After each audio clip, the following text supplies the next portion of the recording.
7.50 Scientific Revolution. Geocentrism is the belief that the Earth is fixed at the center of the universe. Ancient Greek astronomers explained that the spherical Earth is surrounded by things that move, or orbit, in the sky. From the 15th to 17th century, astronomers, especially Copernicus, Galileo, and Kepler, found evidence that the Earth is not fixed but moves around the Sun. Heliocentrism is the belief that the Sun is fixed at the center of the universe. Kepler's laws.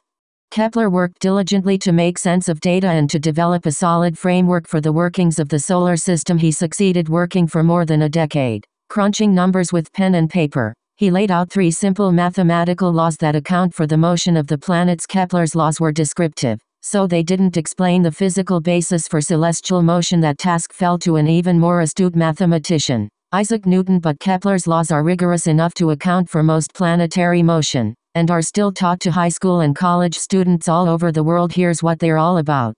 Kepler's first law.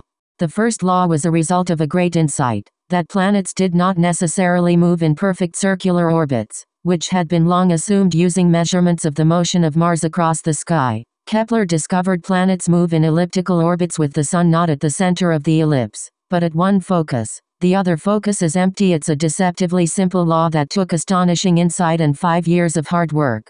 Kepler's second law. As you may have surmised, if a planet traverses an elliptical orbit, its distance from the Sun changes during an orbit. Kepler noticed, using real-world observations, that planets seemed to speed up in their orbits when they are closer to the Sun and slow down when they are further away. The effect was subtle but unmistakable, but a verbal description was insufficient. Kepler had to quantify this motion, and did so by stating that a line joining a planet and the Sun sweeps out equal areas during equal intervals of time. See the diagram. Kepler's second law. The line from the Sun to a planet sweeps out equal areas, in gray, in equal times.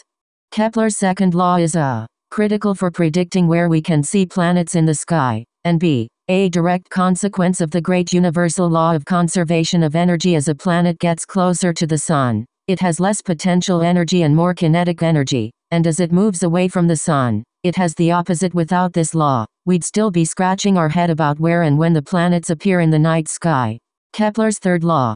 Planets farther away from the Sun have larger orbits, so even if they moved at the same speed as the closer-in planets, you'd expect them to take longer to move around the Sun, and they do, but they also move at a lower rate of speed, which further lengthens the time it takes to revolve around the Sun. What Kepler discovered, to be exact, is that the square of the orbital period, p, of a planet is directly proportional to the cube of the semi-major axis of its orbit, t.